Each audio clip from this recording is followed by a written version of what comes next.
ahead, held forward. There's the left, and down. They put him away, but he... Well, I think Larry got him.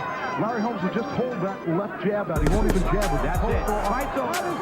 That is it. While Muhammad Ali and Mike Tyson are considered the name of the sport of boxing, one man feared neither of them and dared to stand against them. Ali, what about Ali? What about Ali?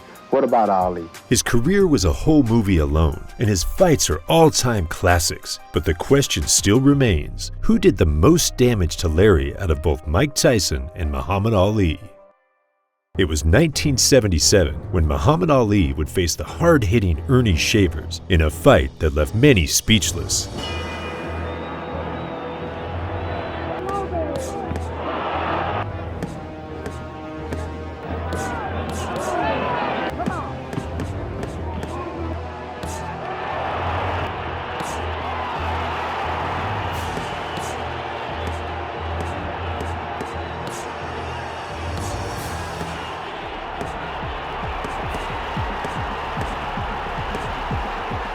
At the time, a young and undefeated prospect out of Easton would find himself in the ring with the same hard-hitting man, giving it his all to make a name for himself, and of course, acquire the spot as a mandatory challenger for the WBO belt that was held by Ken Norton. The fight was a tough and competitive battle, with both fighters landing big punches throughout the 15 rounds.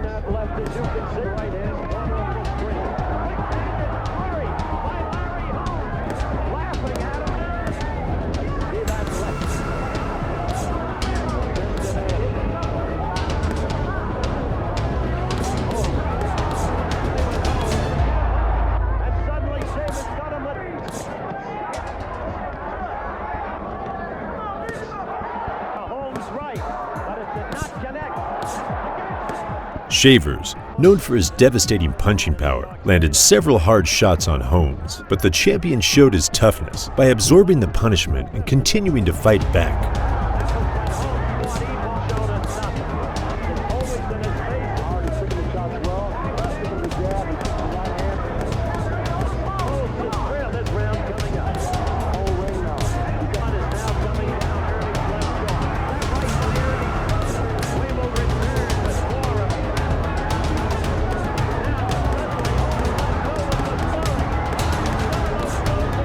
Despite being hurt by Shavers' punches, Holmes used his superior boxing skills to control the pace of the fight and outscore Shavers with his jab and combinations. The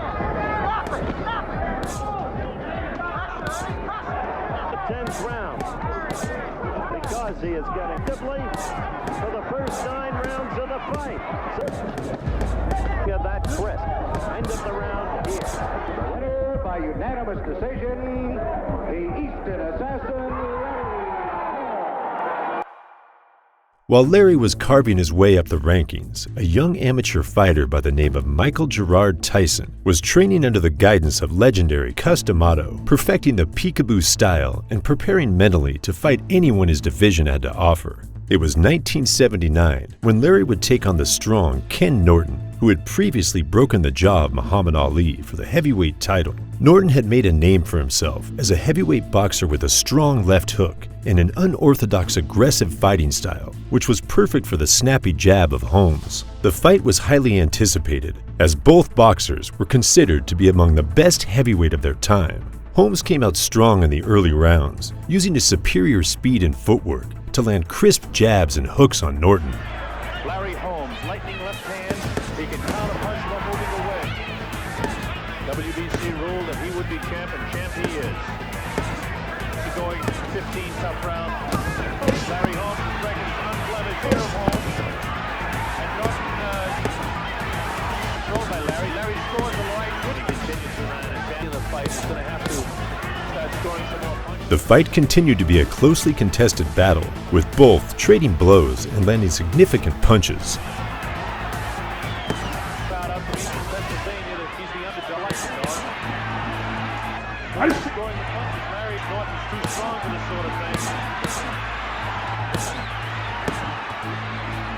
In the final round, hell was among the boxers. 14 rounds of straight pounding had followed, and this was the last chance for both of them to claim the victory. The outcome of this round is a whole separate video alone.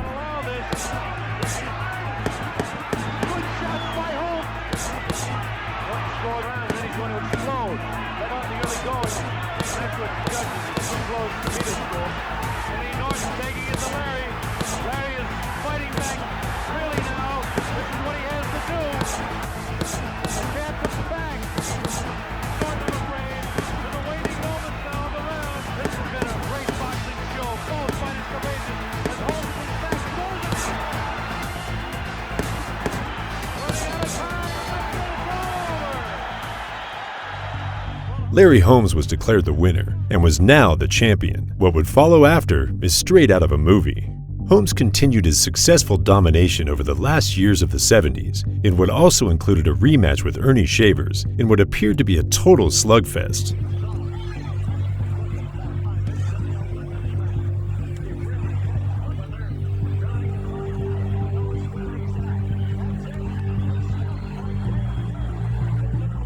It's widely known that Larry Holmes was a sparring partner of Muhammad Ali during the great era of the Frazier trilogy. With that in mind, we can only imagine the tricks and secrets that Larry had learned from being in the ring with the greatest. It would be those same tricks that would be used against Ali. After defeating Leon Spinks to regain the WBA heavyweight title, Ali announced his retirement in June of 1979. Not even a year later, at a press conference, Ali said he would fight the WBC champion Larry Holmes. I predict not only will Larry Holmes lose for the first time, but he'll be knocked out for the first time.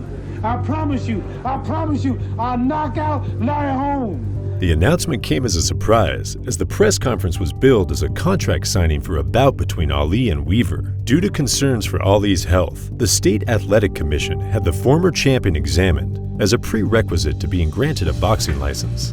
His neurological exam report contained the following information. Ali showed a slight degree of missing when he tried to touch his finger to his nose. He had difficulty in coordinating the muscles used in speaking, and he didn't hop on one foot with the expected agility. Despite all of these, the doctor determined that there were no specific findings to prohibit Ali from fighting. The fight had started as expected, with Ali showing signs of incapability and Holmes pounding him with terrifying hooks and right hands.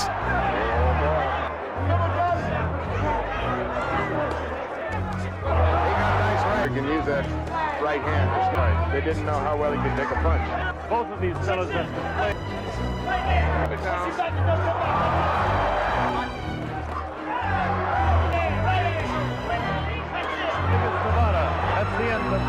It was hard to watch for everybody as they watched their idol lay on the ropes, getting a beating from a guy that was in his prime and hungry to lay down the greatest of all time.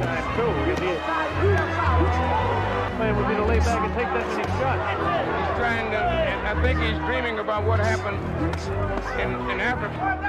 Boy, that'll never happen here because Holmes is too strong for that.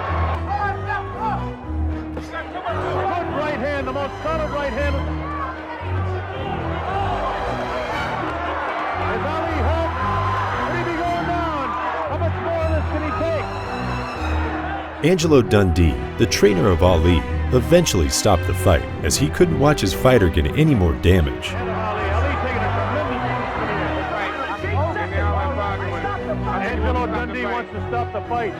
Among the millions watching the sad ending of an era was a 14-year-old Mike Tyson who was watching the fight of his idol from an old television with his mentor, Cus D'Amato. Headlined as the villain for beating Ali, Holmes continued his career with 19 world title defenses, but came across a defeat in what many believed was a robbery against Michael Spinks. After that incident, Holmes decided that it was time for him to leave the squared ring. The era that followed later was labeled as the Mike Tyson era, as he had conquered nearly everyone he fought, but his main objective was the one and only Easton Assassin, the guy who dared to punish Mike's idol in a excruciating way. Larry believed that it was destined for him and Mike to fight, so he agreed. Billed as heavyweight history, the fight did not disappoint. A little before the fight starts, Muhammad Ali walks up to Tyson and tells him the words, "Remember what you said, get him for me." Despite his brazen claims, Holmes had difficulty keeping up with the younger, faster, and stronger Tyson. One of the big questions, if in fact Larry can nail Tyson.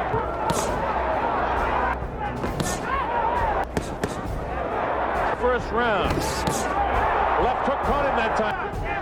Again,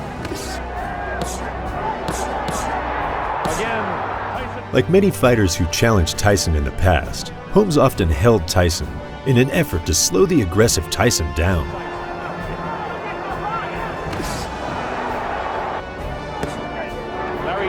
missed him with a right. Tyson hit Holmes with a left jab, right-hand combination that sent Holmes to the canvas. Holmes was able to get back up, but was immediately met with a furious combination from Tyson. Again, down he goes. So they're able to do it against Ronaldo's fight. He goes with a big right hand. There with the right hand, the left hand. He's going to hang on. Or they'll stop the fight. Down he goes. Larry's hurt. It's all over. Larry Holmes will forever be a legend.